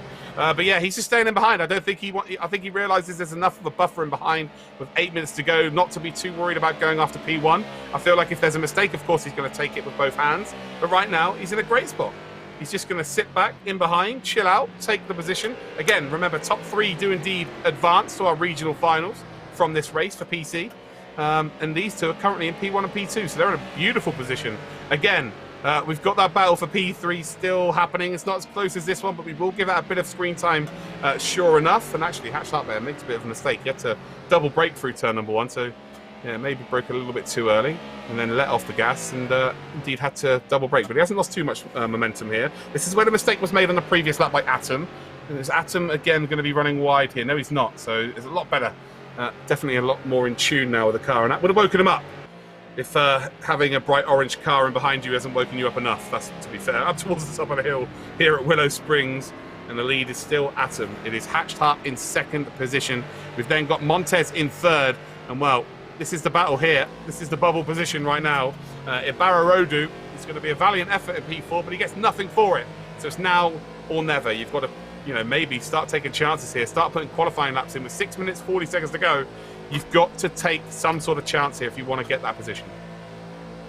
You're completely right. And that's when we saw some of the contenders for top 2 in the previous race effectively spin out, unfortunately, and compound those errors when they're pressuring themselves into saying every lap has to be a qualifying lap now because I need to get in the slipstream. I need to be within 2 or 3 tenths. I need to get in front of the car that is blocking my way to the regional finals. Ibarra Rodu is going to have all of those thoughts right now. You can ignore them, but you can't block them out. And he knows that that top 3 is what's going to get him a ticket to the regionals. So fingers crossed we get to see him get close enough to make a move. I've got no favorites as to who I want to see that 3rd spot as Hatched Harp goes slightly wide. But all I want is a good fight out of this. And Ibarra Rodu is certainly going to give it a go. Yeah, he's a lot closer now as well. He's just gained about half a second through the first sector of this lap here on lap 12. Again, it's really close between the front 2 tenths, but again, they are pretty much qualified at this point with 5 minutes to go, unless there's a huge mistake from them both. They just need to keep themselves between the mayo and the mustard, and they are golden. But as it stands then, it is Ibarra Rodu that is in behind Montez. Can he close up? Again, he's around about half a second behind, so it is closing. Let's check it out from his cop cam as well. He run down in towards that final corner. There's a mistake by our leader there. He looks like he's recovered okay. A little bit of a wide movement there by Montez, but Montez recovers nicely as well. But Montez starting to look like he's got some chinks in the armour. As it stands now, it's 4 tenths of a second here. So Ibarra Rodu, if he's being patient here, he has played a very good game indeed. If he feels like he's got a bit of extra time and just wants to keep himself involved into the final couple of laps, now's the time to pounce like a panther. So again, it's around about half a second. He just seems a little bit more accomplished here. But again, he's in P4, so it doesn't matter how accomplished you look. It's all about getting into that position. 3-step plan here for Ibarra Rodu. Step number 1, get within 4 tenths of a second. Step number 2, identify the opportunity. Step number 3, pounce. And well, step 1 has certainly been done, taking a slightly wider line coming out there, but no no opportunity just yet, but certainly within range to capitalize on even a small mistake from the car in front. So eyes are going to be glued to that bumper as we squeeze tenths out of this lap to make sure he stays close and within comfortable slipstream range. Yeah, for sure. You said pounce. Pounce like a panther is the official term, and I will have it said no different way. Around the final corner, we do indeed come. Plenty of animals can pounce. It is a Barrow then, who is still in behind Montez. Oh, you're absolutely right. It is very, very close between these two. And wow, who is going to take the spoils? It's now 0.2 of a second, so now this becomes the closest battle on circuit. And if the Barrow wants to go through to the regional finals, he's got to make this move. So as we come up through turn number 2, taking a nice tight apex, you've got to run the car out as wide as you possibly dare without hitting that desert, and then you've got to cut the car back in for the apex. And well, there's a mistake by P3 as he runs wide there once again. Barrow again, not quite close enough. He runs, well, I tell you what, he hasn't run wide there. That's a beautiful line here. Sets himself up for the top of the hill as they come around this right-hander. But again, to be fair, Montez has warded off the pressure. It is still close. It's all about your exit speed here through this left-hander. And there's a bit of a mistake there by the white car. They both make a little bit of a mistake, both run a little bit wide, but I think Barrow has indeed maximised his speed a little bit better. So now you're going to see the slipstream effect here down in towards the final corner. We saw this in the PlayStation qualifiers today in the quarterfinals, where it was just about trying to force a mistake in towards that final corner. Make it look like you're going to make a move up the inside. But I'll tell you what, Barrow's taking a lot better line through here, and he should be able to get a little bit of momentum, and actually runs wide at the end there, and that is the dirty air effect.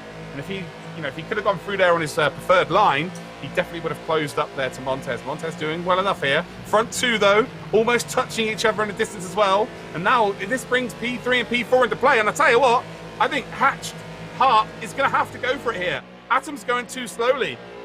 Atom is now almost backing Hatched Heart into P3 and P4.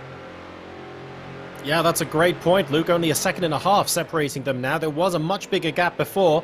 And suddenly, F. Montez, well, he's not just looking behind him, he's looking in front of him as well. That's good. That's a positive distraction. That'll encourage him to get those qualifying lap times in and to say, if I can just close this gap to P2, then maybe I'll start gapping the car behind me as well. So it's all to play for in the remaining laps. Just 2 minutes left to go in this race.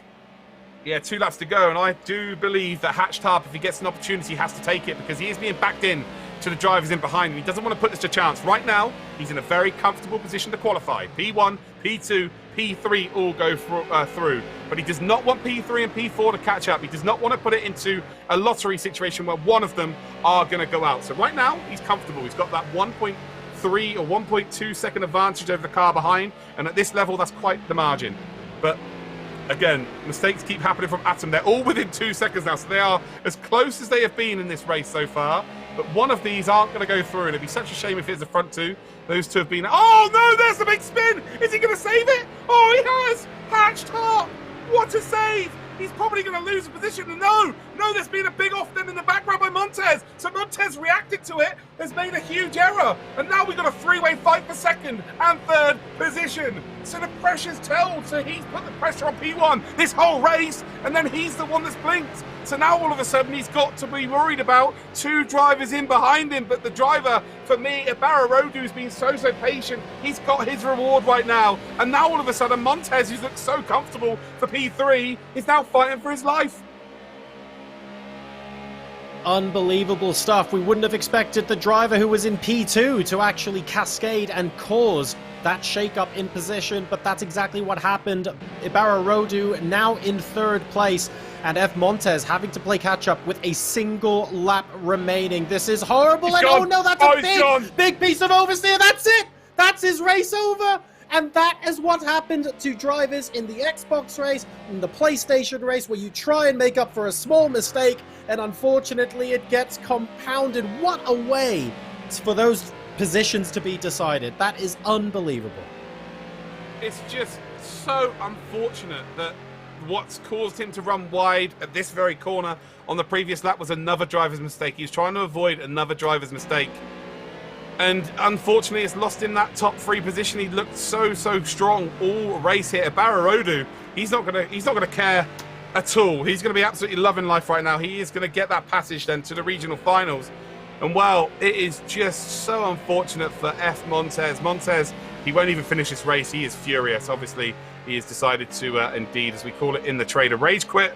And he's got every reason to indeed do that. But as we come up towards the final corner of this race, LATAM 11 under a lot of pressure from Hatched Up for the entirety of this race. He didn't crumble. He's done what he needed to do. Was it the most stylish of wins? I don't know. I tell you what, he's made a mistake there, running wide, and that could be a huge penalty, the way Project Cars 2 works. Across the line he comes, and he will pick up the victory here. And is he going to get away with it? Hatched Heart then will finish in second. So Atom just about gets away with it there.